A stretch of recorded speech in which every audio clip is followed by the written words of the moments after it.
안녕하세요. 인생 짬밥으로 유튜브 하는 김용숙입니다. 오늘 토요일은 돈 없이 돈 버는 일자리 CEO에 대한 얘기를 하는 날입니다. 오늘 제목이 조금 거창하지요? 주부 갑부 프로젝트. 요거는 유튜브 전문 용어로 얘기하면 어그로, 후킹이라고 평가하시는 분들도 계실 거예요. 하지만 저는 왜 이런 단어를 사용하냐? 돈을, 경제활동을 안 하시다가 저는 5만 원이나 10만 원을 벌어도 나는 갑부가 됐다 하는 마음을 가질 수 있는 거예요. 갑부의 기준이 있나요? 갑부의 기준이 없어요. 그냥 내가 갑부라고 생각하면 갑부인 것이에요. 갑부의 기준 누가 정합니까? 내 스스로 정하면 되는 거예요. 그렇기 때문에 저는 자긍심을 갖고자 우리 주부님들, 제가 말하는 아줌마 아니면 베이비부머, 청년들도 좋아요. 지금 일자리 찾기가 하늘의 별따기만큼이나 어렵지 않습니까? 그럼 아무 일도 안 하고 무위로 있다가 내가 움직여서 돈을 벌 수 있다면 그때부터 갑부인 거예요. 마음이 갑부가 되면 저는 갑부라고 생각해요. 그래서 저는 감히 주부 갑부 프로젝트라는 말을 쓰기로 했고 쓸 겁니다. 그럼 당신은 사업하다 망한 사람이잖아. 망한 사람이 뭔 주부 갑부 프로젝트라는 얘기를 감히 입에 올려 이렇게 반문하실지도 모르겠어요. 그렇죠. 저는 사업하다 망했기 때문에 많은 공부를 했습니다. 내가 왜 망했나? 그때 이렇게 했으면 좋았을 걸. 더 열심히 할 걸. 그때 너무 욕심을 부리다 망했어. 이런 망한 노하우도 굉장히 저는 큰 자산이라고 생각합니다. 그래서 왜 돈 없이 돈 버는 일자리에 제가 연연하냐? 돈이 없이 사업을 시작하는 건 망해도 그 자리인 거예요. 망해도 망할 것이 없잖아요. 벌면은 플러스고 망해도 제로 포인트 그 자리예요. 그렇기 때문에 저는 돈이 없어도, 전문성이 없어도 돈을 벌 수 있다는 여러분들에게 용기를 드리고 싶어서 제가 이렇게 오래전부터 돈 없이 돈 버는 일자리를 만들어야 된다. 전문성이 없어도 돈을 벌 수 있는 그런 일자리를 만들어야 된다고 오랜 세월, 적어도 제가 이거에 구체적으로 생각을 한 것은 5, 6년이 됐을 거. 5, 6년이 뭡니까? 사실은 제가 코리아 B&B 홈스테이 만들 때 20년 전부터 생각을 했던 거예요. 하지만 저는 NGO 활동을 하는 사람이기 때문에 윤미향이처럼 NGO를 하면서 돈을 벌면 안 된다는 생각을 했기 때문에 저는 비영리 중심으로 활동을 하고 돈 버는 일은 애써서 외면해 왔었습니다.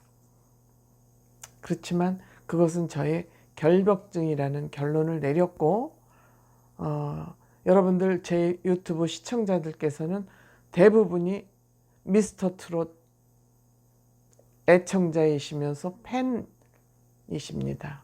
저도 미스터 트롯이 왜 이렇게 인기를 얻습니까? 우리가 그 7 남자들이 저 제야에 묻혀서 빛을 못 보고 있는 그런 사람들을 발굴하고 꺼내서 먼지를 털고 매만지고 번듯하게 상품을 잘 만들어서 여러분들 앞에 내놓으니까 우리가 열광하고 있는 거 아닙니까? 저도 우리 집에만 계시고 일자리가 없어서 너무 생활이 염려되시고 걱정되시고 무료하고 그런 분들에게 희망을 불어넣는 그런 일을 하고 싶은 거예요. 잘 갈고 정리하고 매만지고 손질을 해서 우리의 상품은 이겁니다 라고 내놓을 거죠. 우리 집안의 문화상품은 이겁니다.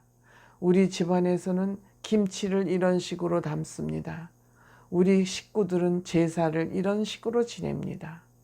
우리 가족들은 여행 갈 때 가족들이 이렇게 모여서 이렇게 여행을 갑니다. 그런 가족 문화상품, 각 가정의 문화상품을 관광상품으로 만들어 보자 하는 것이 제가 첫 번째 돈 없이 돈 버는 일자리 플랫폼, 즉 미스터 트롯 같이 여러분의 가정에 가지고 계신 그 장점을 잘 정리하고 체계적으로 매만져서 내놓자, 외국 관광객들에게.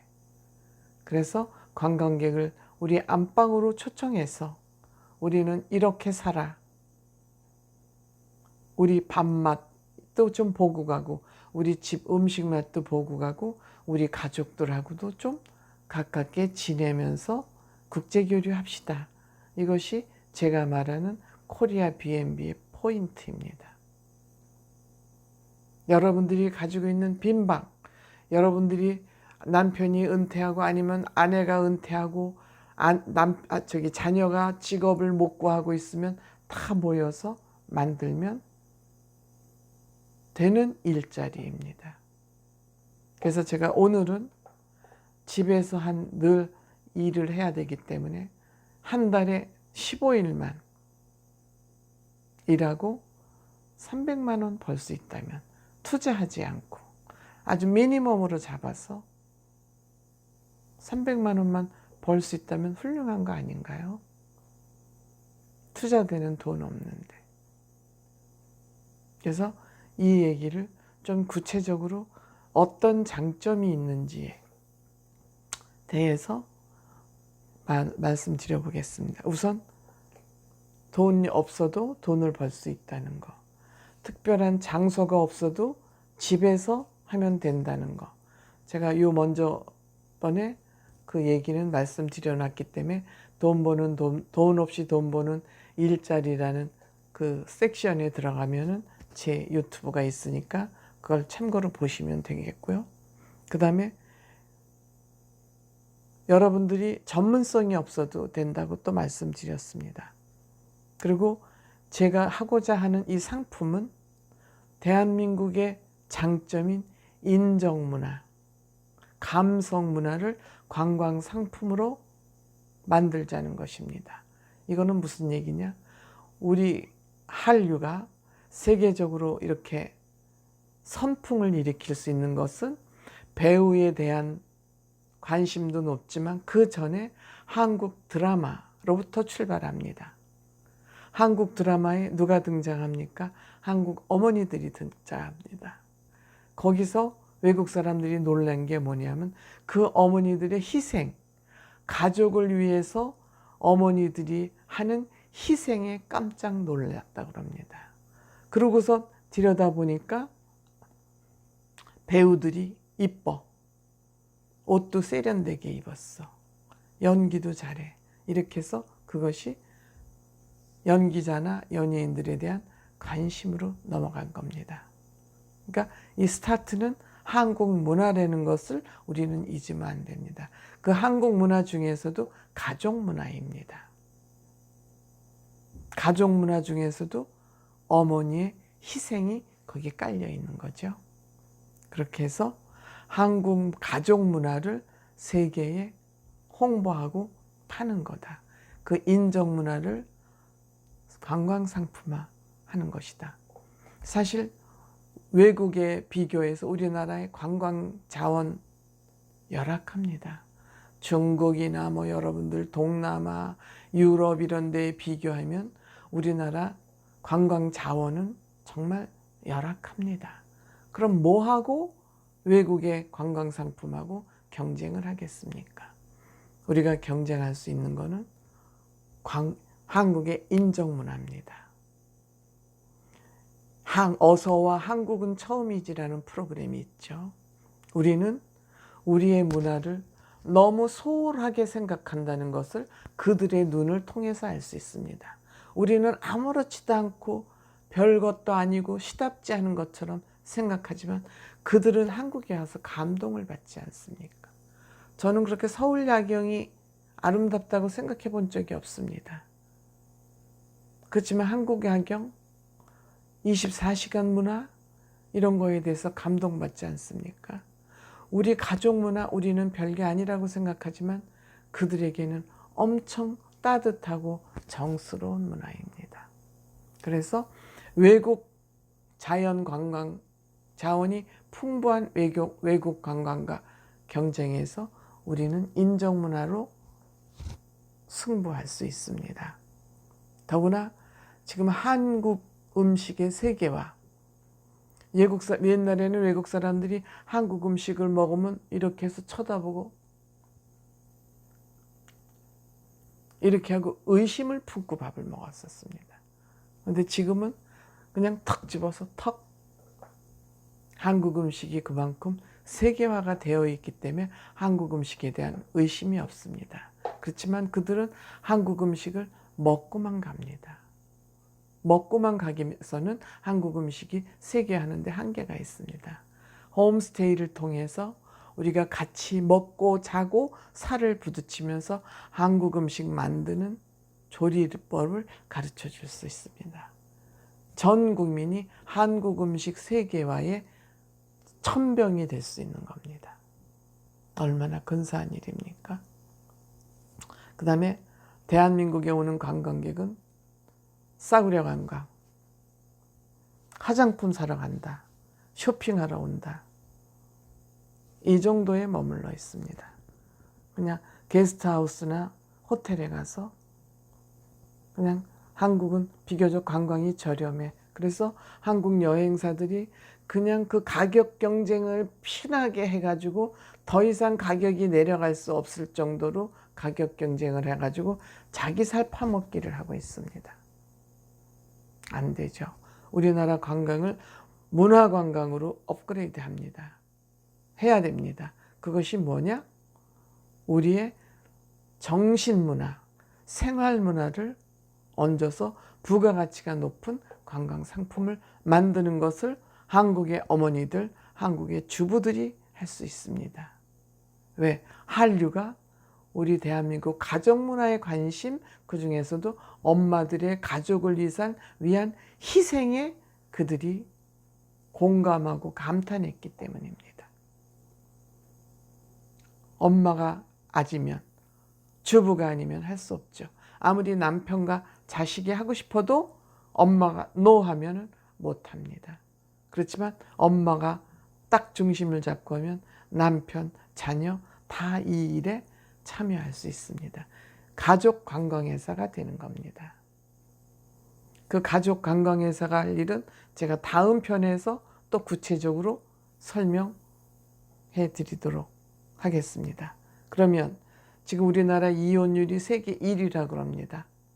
이렇게 가족들이 똘똘 뭉쳐서 가족회사를 만들다 보면 공통분모가 생기고 소통을 해야 되고 협동을 해야 되고 협력을 해야 되기 때문에 화목한 가정이 됩니다.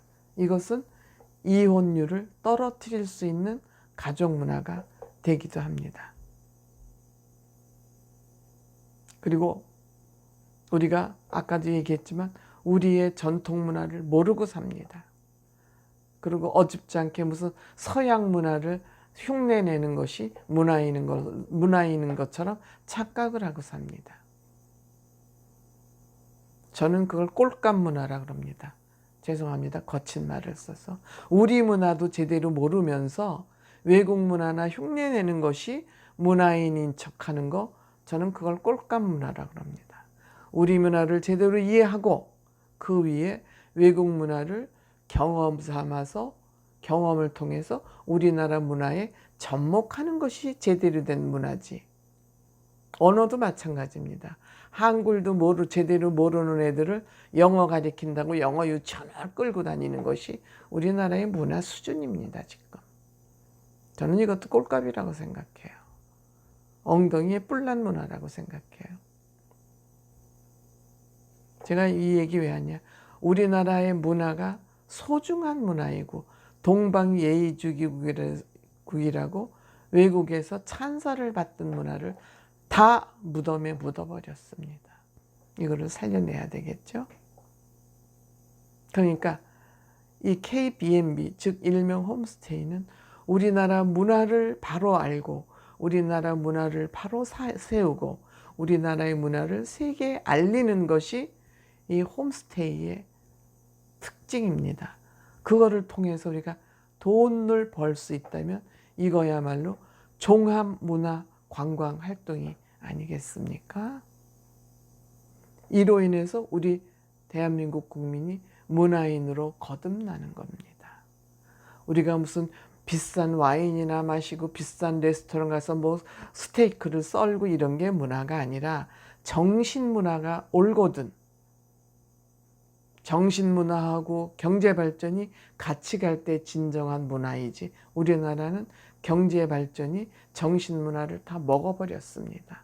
다 삼켜버렸습니다. 그래서 야만인 문화로 지금 가고 있는 것입니다.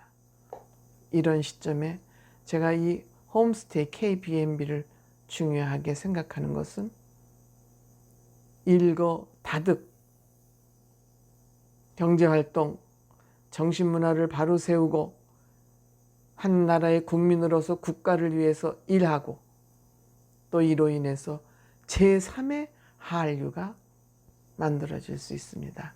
한국의 가정문화가 제3의 한류 문화로 꽃피울 수 있습니다. 당신 어떻게 할 건데? 당신 그거 할 수 있어? 나 혼자 못하죠. 저 혼자 못해요. 그럼 어떻게 해야 되냐? 여러분들 요새 뭉쳐야 뜬다, 뭉쳐야 찬다 있죠? 그 얘기 뭐예요? 뭉쳐야 되는 겁니다. 여러분들이 뭉쳐야 되는 겁니다. 이런 뜻을 가지고 있는 사람이 한꺼번에 모여야 뭉쳐야 갑부가 되는 겁니다. 어떻게 뭉치느냐? 그 얘기도 차차 해가겠습니다. 오늘은 여기까지만 하겠습니다. 감사합니다.